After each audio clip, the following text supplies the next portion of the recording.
Hi, welcome. Thank you all for joining this screening of 1946, The Mistranslation That Shifted Culture. Now I'd love to introduce filmmaker Sharon Roggio to have a conversation with us about the film. Hi, Rocky. Thank you so much for joining us. It's a pleasure to actually share your film with NewFest community. And, as you said, just the current political climate, a lot of the anti-LGBTQ plus legislature that's hitting. Before we dig into that part, I just love to hear about the process and kind of what inspired you to start making the film and kind of just the process of getting it out there. Well, sure. Well, hi, Kim. Thank you so much for having me and having our film be a part of NewFest. It's quite a privilege. Anybody who's made a movie knows it's quite challenging. And so I really didn't see myself making a documentary. But once I learned of the mistranslation and the impact that I feel it can really have in our future and changing the way that we view LGBTQ people, the way that we write laws, the way that we can help our oppressors, who are mostly our loved ones, recognize us as being equal participants in life, love, liberty, and all of that. And so, as someone who's personally impacted by this and knowing the implications of getting this information out and getting it out in a format that's accessible, that you can share with your parents. It's more than just the wonderful book that Kathy Boldock is writing, which I will plug right now, Forging a Sacred Weapon, How the Bible Became Anti-Gay. I encourage you all to look into Kathy Boldock and Canyon Walker Connections. And the book is going to be great. It's going to give us all of the footnotes that we need. It's well researched, it's well cited, but how many people are going to read it? And not as many people, and they will now that we have the movie available. Hopefully more people will read the book, but this is something that we felt we could reach the masses with. And so I quit everything that I was doing. I was the first investor in this project, just started buying cameras, just started chasing Kathy and Ed to tell their story. And part of the initiative for me to really expedite this, not only because of the climate that we see in our country and all around the world against LGBTQ people, but the wonderful man who wrote the letter, Reverend David, was 84 years old when we found him. He was 21 years old in 1959 when he challenged the head of a major translation committee and said, "I think you have this wrong." And he was right. And that's a story. And so I had to quit everything I was doing and get on that trail. Then, because of my commitment, my passion, and knowing what we have here with this amazing story, I was able to create a community of people that have helped us, whether they volunteered to do postings on our website, or on our Instagram, or they built our website, or people who've given us money or have bought merch. I am the merch queen, have helped us make this movie. And so it's been a wonderful 4-year journey from that first, I have to tell this story because we have tangible evidence, to sitting here with you today. Thank you. I mean, with that, it's just like you said, making it into a film, making this so accessible because just the amount of research, but you also make it so engaging and personal. I mean, how did you decide did you know from the beginning you wanted to be in the film as well? And also, how did you get your dad to be part of it too? Because I think there's something rich about you bring the research element of the work Ed and Kathy are doing, and then you also bring your own personal story. So it's a really lovely balance for anyone to kind of like engage around this. Yeah, well, originally, I've challenged my dad in the past, which we see in the film. No spoiler alert. Most people who are watching this have seen the movie. And so I had started to publicly challenge my dad back in the day, but I really didn't want to tell my story. I felt that my experience wasn't unique, which is kind of sad. There's a lot of people who feel rejection within their family community. And the highlight to me, again, were the letters at Yale University, the man who wrote it, the people who are finding it. This is a Da Vinci Code exploration into the archives at Yale University. We have to tell this story. But as soon as my dad showed up and agreed to be in the film, everything shifted. We were testing the waters to see if he would participate, knowing we had that other footage that I did back in the day when I first challenged him in the news and got wind of it, and then it turned into Yeah. this crazy windstorm. So we knew we could have something great there Just whether or not he was going to be a willing participant, we weren't sure. So we were going on the path of it could go this way, but we have to focus on, the thesis that we have at hand. But I'm so glad that my dad did agree to be in the film, because it affords us an opportunity to show the reality of it, to give us a contextual example of how it plays out in our real lives, how it impacts both sides. And we were very diplomatic, very journalistic in our approach, that we made sure that my dad had equal playing field with all of the other experts in the film from their perspective. And so we wanted to show the audience that we're not going to change everybody's mind, and that's okay. He's allowed to remain stuck, or he's allowed to be convicted in what he believes in. And to me, I feel it's just going to help us show this data over dogma struggle that we see that is frustrating. And hopefully enough of the people who are watching the film will lean more toward on the data. And what we've done beautifully is pull this thread of head versus heart struggle that we see in the church. There's, my head is telling me this because we have to have faith, and this is what we're told we have to believe. But my heart is telling me that this is wrong. Hopefully now we've created a tool to be able to let the heart and the head align with one another and have enough people move forward with us toward real love, real inclusion, real change, toward equal protection for everyone in not only our land, but all around the world. No, definitely. I mean, it's interesting that you bring up just wanting to present the data and the dogma, but the head and the heart. I mean, I did feel like watching it, like your dad has so much love for you, and then it's still like, it's so part of this dogmatic belief, even when you present the data, and it's just kind of, it's hard, but it's also kind of affirming for people who've experienced that, to kind of feel not alone, that even when you do all of this research and all this work and labor to present something, sometimes that doesn't work. So how can you move forward with that type of relationship? Or maybe it's taking space for a bit, Right. So I wondered, because you saw parts of it, how did you feel when you finally saw the final piece? And do you feel like there was maybe any nuance changes with him or your relationship together? Excuse me. Yeah, the only change that I've seen is my dad now believes that just because being born gay, you're not necessarily going to go to hell.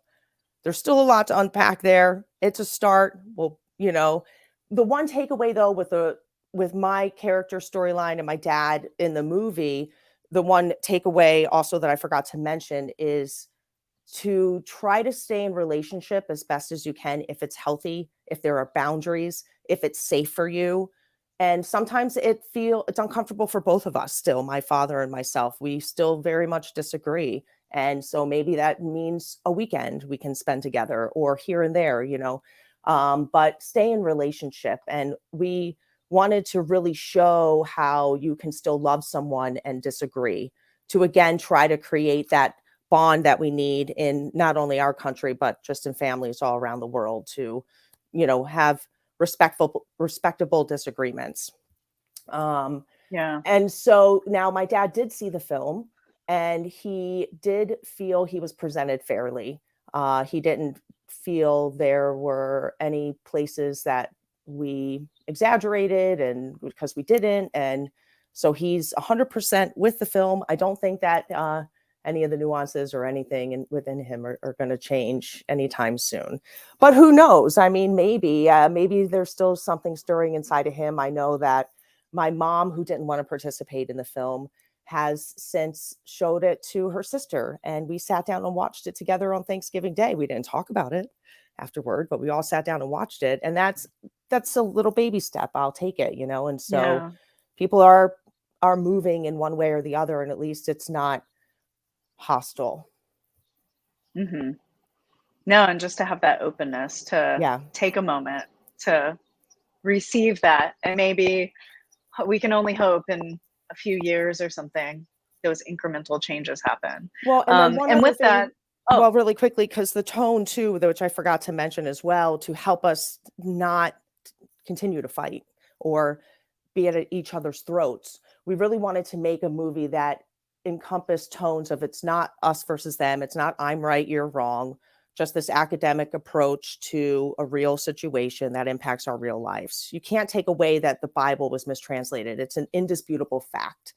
And so if we're going to be saying the Bible's wrong here, a lot of people of faith are going to lose their minds. It's too much for them. And so we didn't want to overwhelm people with this idea that, or have their faith unravel in front of them. It was really important to make something that just dealt with the facts and dealt with the humanity of it, and let people deal with it as they may, and move them in a way to question a little bit more and seek out some more information. Yeah. I wondered, because that was going to be something I was going to follow up with. How have you seen that maybe affect people within the church community, maybe taking those steps to interpret or open their expansive way of interpreting the Bible, recognizing, oh, yeah, there are many different translations of it. I mean, I think your film does a great job. And actually, there's like this idea we have, like, it's only the Bible and this is the text it's always been. But to even go through and have, Ed and Kathy break down, like, oh no, there have been many different iterations and interpretations that have happened.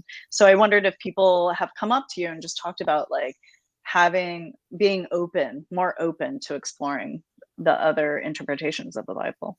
100%. And it's so encouraging to see. And I'll see things on our socials all the time from the other side that'll say you'll never change anybody's mind, or from someone who's been hurt by the church, from anyone really, this movie's never going to change anybody's mind, you're wasting your time, and all this stuff. Well, we've definitely changed more than one person's mind. And if we can change just one person, as a filmmaker, that's enough. We've done our job, but we've seen, hundreds to thousands. I get DM'd all the time, and we've got a very large social media platform. So people have been impacted by this film, and that's just our following. But for someone who is a straight cisgendered person who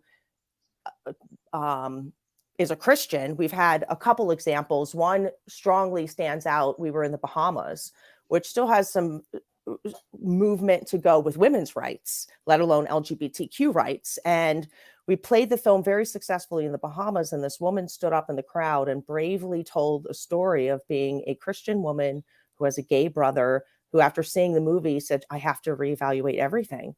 And I've been treating my brother incorrectly all these years. And you could hear the shake in her voice as she's sharing this personal story of transformation just from seeing our 1.5-hour presentation, that she needs to do better. And so that really stands out to me as one of those shining moments. I got a text message from a influencer who was a pastor at Bethel for many years, came out as gay, lost all of his jobs, and now works to create a bridge between the LGBTQ community and the church. And he preached for the first time publicly just last week, and a woman came up to him and had heard about our film through him posting on social media, and said the same thing that we heard in the Bahamas. A straight woman who is now reevaluating her theology and the way that she needs to do better in all this, and it just blew her mind. And then I'll end with this one. We get a lot of these stories from people who are queer, who have got past the social and theological pressures of, am I doing it wrong? And have gotten into a place where maybe they're in a relationship, or they've been in relationship, and so they're moved past to some degree. But they'll DM us and be like, after watching your movie, I was okay with myself, but still struggling. And now I never even thought that being gay wasn't a sin. And they've told me there's an amount of levity in them, or besides the transformed, freedom that comes with that, that's just like they are not scared anymore. And so I can't wait for more people to see the film, and hopefully we get on a mainstream platform that millions of people from around the world can experience that, and we can just continue to do what we meant to do with the film, is create change in our world through this misinformation and build on a foundation, as Kathy says in the film, that's more accurate. Yeah. With that, have you also encountered where people are trying to stop your film, or do you feel fortunate enough where you have community that is really just, it does seem like you have a lot of community that's protecting this film and trying to get it out there. But what are the ways in which maybe you've been, I don't know, challenged, or just even trying to have people not get this word out there? Well, just yesterday, I was texting with our financial advisor and one of our donors on some strategies for our distribution. And he mentioned that he works with a lot of financial clients. And this one person, he always talks about 1946. And this one person's like, oh, I've heard of this. And it's already been debunked. And so they had this conversation, and Jeff's like, well, have you watched the movie? The guy's like, well, no, and he just read this article and the author of the article also has not seen the movie, and they just take it at face value, and they're like, they're not going to see the movie. So it has blocked us a little bit, but it's really hard to, and my dad, giving him credit in the film, he's like, it's hard to evaluate a movie without seeing it, so yay, dad, score one for dad. But we've had hundreds of YouTube videos, podcasts, TikTok videos, sermons. We had somebody write a book about us. You can buy it on Amazon. It's called The 1946 Project. I don't recommend reading it. It's got out-of-date bibliography and out-of-date research. It's just some way to profit off of the name of the film and try to debunk, again, a movie they haven't seen. Now, is that impacting our distribution and our sales potential? I don't know. If anybody knows any executives at Netflix, Hulu, Amazon, HBO, or the like, hit me up. And if there's a reason you don't want our film in there, let us know. If there's someone on a higher up. But see the movie. I would just say to that, just see the movie, give it a chance. And yeah, it's fascinating though. And that just shows how much it's needed. If people are that scared of a hour-and-a-half film that hasn't even been released yet. Yeah. No, definitely. And then I think, to your point, as you brought up, just the fact that it is so well informed and so well researched, it is kind of debunking misinformation. And, I really loved how you move into the current research, but also just having Kathy go into the history of, like, within US politics, like church and state coming together and politicizing, the Bible in this way. It just felt really important on a historical point for people to realize and remember how this has been used and maybe changed to accommodate. I mean, I think you did bring up how then what is it, the English version? Yeah, English translation. Standard Version. Yeah, was then explicitly putting homosexuality in multiple places when it only appeared once in the mistranslation. So yeah. I just wonder, like, what are, beyond that, I feel like you have this great network.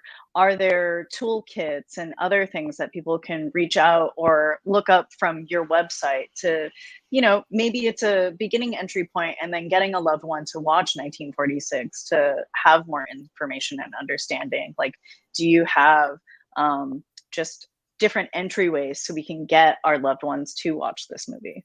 Sure. Well, to start, since the movie isn't available, there are on our website, we have other resources for places to start, like the Reformation Project. There are some book recommendations on there. There aren't too many, but if you go to all of our socials have a Linktree link in it. And then there are a ton of links on there that'll give you some videos to watch, some other scholars to look at, some other book recommendations, just pretty much get a starting point around this conversation. And that will lead them to more beyond that. And we are working on, Kathy and I, a discussion guide around the film. So once people are able to see it in a community setting or in your church setting, there'll be other resources listed, but then explanations of 1 Corinthians 6:9 over time, the clobber passages, what's affirming, what's not affirming, different ways to find affirming churches if you're looking for that. The definition and the origin of the word sodomite, one man, one woman, biblical view on marriage, etc. Like, we're going to hit all of the hot button topics that we couldn't address in the film in our 90-minute presentation, but we know are going to be the biggest questions that are going to come out of this, or people will be like, well, it doesn't matter because this means this. And it's like, well, actually it doesn't. So we're working on providing more resources. So just continue to check our website, continue to check that LinkedIn, check in with Kathy Boldock, Canyon Walker Connections, and there'll be more available, but plenty of places to start from there, and then wait for that discussion guide. And if you want us to come to your church or your community, people can send us an email, 1946themovieinfo@gmail.com, and let us know. We can set something up and make the film available for your community. That's great. And going off of that, just hearing that you and Kathy are working on that, what are, is there any work beyond the film that Kathy and Ed are doing currently? And also, it's cool to hear that you and Kathy are working on this. Like, what else are you doing beyond 1946 as well? Yeah, so Kathy and I will also be appearing live at various conferences. We have 2 set up. We're going to be at the Queer Christian Fellowship Conference in January. We're also going to be at the Reformation Project Conference, which I think is in November. And then Kathy will be on with her book tour. Ed always has parents over or pastors to look at his book collection and helping people. So Ed is accessible as well. If you wanted to get in touch with any one of us, let us know. But I'm working on another movie with our producer, writer, Jenna Serbu. We want to tackle misinformation and disinformation and how it impacts our public health, really, how it's bad for our society, but as it specifically relates to Christian nationalism. And so we want to do the same thing we did with 1946, is address these massive issues with a tone of understanding that a lot of the times the people who are being impacted in one way or the other are people that we love. And so we have to address it in a way that's informational, but also compassionate and leading with empathy to not defer anybody from trying to receive the information as best they can, so that we can try to dismantle disinformation and misinformation that's destroying our democracy in America. So, just another easy film, why not? But first and foremost, we're working on the impact campaign for 1946. We're going to be launching it on Labor Day weekend in Louisville with the Drag Daddy Productions and some other local affiliates. So hopefully we will have our workbook done by then. That'll be our official launch. And as I'm saying, if you wanted us to come to your community and do an event or just make the film available, let us know. The impact campaign is so that this tool that we've created, we want to fill an audience for. Besides our goals of distribution, we want to make sure you see this movie. So thank you for being patient with us, for those who have been dying to see it for a while or don't understand why we're not released yet.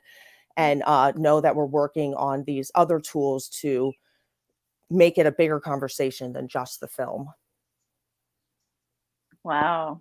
Thank you. I feel like that may be a good point to end on, but Rocky, I'd love to, any other things you would like to share, any other ways people can get connected, involved, or even I think how in the film, just sometimes we feel a bit lonely about these feelings. Like, what are other ways people can connect with community around these conversations?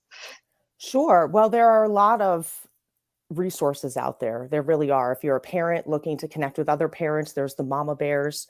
If you're a queer person who wants to identify in an interfaith community, there's Beloved Arise. And that's a group of queer youth that meet, and you don't have to identify with any religious belief. You just need community. And so these resources, again, are on our website. And I would just say that if your real family is giving you hell, there is a chosen family, and just stay in relationship and remain steadfast to know that there are people out there working hard every single day to create a safer place for all of us. So there's hope. And like I said, we're very accessible. So please continue to like, follow, share, get in touch with us, DM us, and come see us. If we're out ever in a city, we try to travel to every film festival that we can and meet people. And that's what it's about. It's about sharing our stories to amplify our voices and create change for our world. So hang in there. We'll get there.